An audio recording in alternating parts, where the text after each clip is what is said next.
Hakotoni Mantri Khorang Narendra Modi ni yakromui phyoge rejaknai Maharaja Bir Bikram International Airport ni doglam 450 crore rang sobai swnamjakmani o terminal tongnai kusuk beramni joto sepsap Salthang Babai Hasteni Lukurokni bagwi o International Airport Kaisa Kotor Manmung tangsalo secretariat bo Kaisa kokthum panda ringoi o kogrok saka Hasteni kokthum bedek ni Mantri Susanto Chaudhary a salo Maharaja Bir Bikram International Airport no phyoge rumani yagulo astobal thungno klawal wajijak Lukutum Pandao Koknaraknai, Hakotoni Mantri Khorang Narendra Modi, Aba Haikeno, Ash Halo Phyoge Rejaknai, Mission 100 Vidya Jyoti School, Te Mantri Tripura Gramin, Samriddhi Yojana Samung Butang, Hanishaka Koktum Bedek Mantri, Susanto Chaudhary.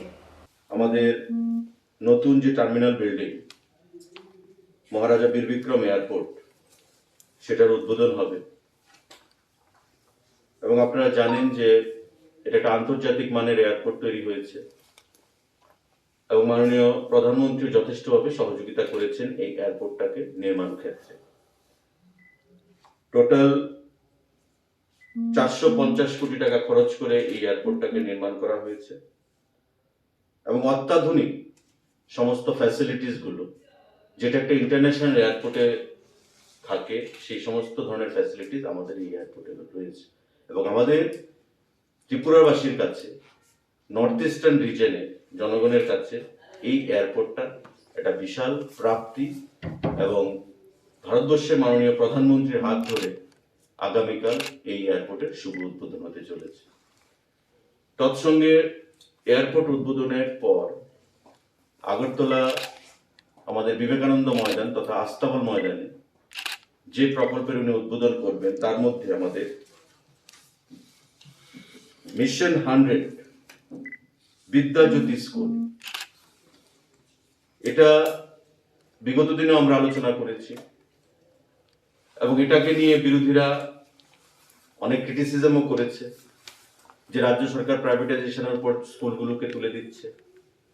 তারা কিছু না জেনে না বুঝেই সেই জিনিসগুলো তারা করেছে। আসলে রাজ্য সরকার সম্পূর্ণ নিজস্ব ফান্ডে এই 100 খানা স্কুলকে সিবিএসসি যারা অ্যাফিলিয়েশন রয়েছে সেই স্কুলগুলোকে সিলেক্ট করেছে এবং সেই স্কুলগুলোর মধ্যে রাজ্য সরকার সম্পূর্ণভাবে প্রায় 500 কোটি টাকা ইনভেস্ট করবে। রাজ্য সরকারের টাকা ইনভেস্ট করে এই স্কুলগুলোর যারা স্টুডেন্টরা থাকবে, শিশুরা থাকবে,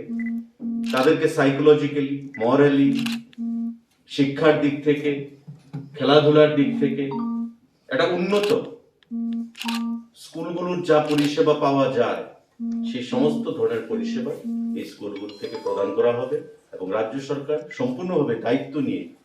প্রায় 500 কোটি টাকা খরচ করে এই স্কুলগুলোকে সেই পর্যায়ে নিয়ে যাবে। তো আমাদের এই যে প্রজেক্ট, যে স্কিম, সেটারই সেখানে ঘোষণা করা হবে আমাদের ভারতবর্ষের মাননীয় প্রধানমন্ত্রী নরেন্দ্র ভাই মোদীর মাধ্যমে আগরতলা এয়ারপোর্ট বিল্ডিং এর উদ্বোধনের পর। আরেকটা যে প্রকল্প আমাদের রয়েছে সেটা হচ্ছে মুখ্যমন্ত্রী ত্রিপুরা গ্রামীণ সমৃদ্ধি যোজনা। মুখ্যমন্ত্রী গ্রামীণ সমৃদ্ধি যোজনা হচ্ছে সারা রাজ্যে যে পঞ্চায়েতগুলো রয়েছে, গ্রাম, সেই গ্রামকে সমৃদ্ধশালী করতে হবে এবং আমাদের মাননীয় মুখ্যমন্ত্রী এবং আমাদের সরকার তার ইনিশিয়েটিভ নিয়েছেন, তার প্রচেষ্টা গ্রহণ করেছেন এবং তার জন্য ওই গ্রামকে এককালীন 100 লক্ষ টাকা করে প্রদান করা হবে প্রতিটা পঞ্চায়েতে এবং সেই টাকার পরেও ওই গ্রাম নিজস্ব ফান্ড, বিভিন্ন ফান্ড মিলিয়ে তার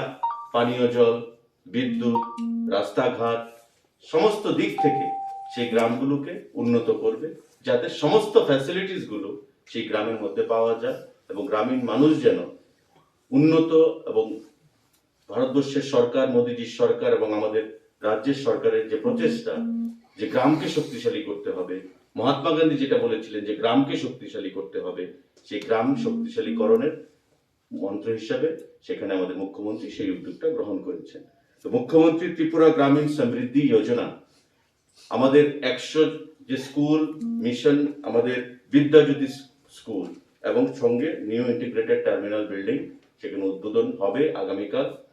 আমরা রাজ্য সরকারের তরফ থেকে, এখানে আমাদের এডিশনাল চিফ সেক্রেটারিও রয়েছেন, আপনাদের মাধ্যমে রাজ্যের প্রতিটা অংশের জনগণের কাছে আমরা আহ্বান জানাতে চাইব যে আপনারা আগামী দিনে এটা দেশের সর্বোচ্চ ব্যক্তি, সর্বোচ্চ নেতৃত্বের, দেশের প্রধানমন্ত্রীর অনুষ্ঠান, আপনারা সবাই আসবেন। প্রতিটা অংশের মানুষ, ব্যবসায়ী, ডাক্তার, ইঞ্জিনিয়ার, আইনজীবী, কর্মচারী, প্রতিটা অংশের মানুষের উপস্থিতিতে যেন আমাদের এই কর্মসূচিটা সুন্দর হয়ে ওঠে এবং এক ত্রিপুরা শ্রেষ্ঠ ত্রিপুরা গড়ার যিনি প্রধানমন্ত্রী ডাক দিয়েছেন সেই ডাককে বাস্তবায়িত করতে, সফলতা এনে দিতে আপনারা প্রত্যেকে আগামী দিন এই অনুষ্ঠানে উপস্থিত হবেন। এটা হচ্ছে আমাদের সরকারের তরফ থেকে আহ্বান, কারণ আমি রাজ্য সরকারের স্পোকসম্যান হিসাবে আপনাদের মাধ্যমে রাজ্যের প্রতিটা অংশের জনগণকে রাজ্য সরকারের তরফ থেকে সেটা আমন্ত্রণ দিচ্ছি। রাজা খর আগলিনিসমি প্রণব নিকথম চিনি খরাং।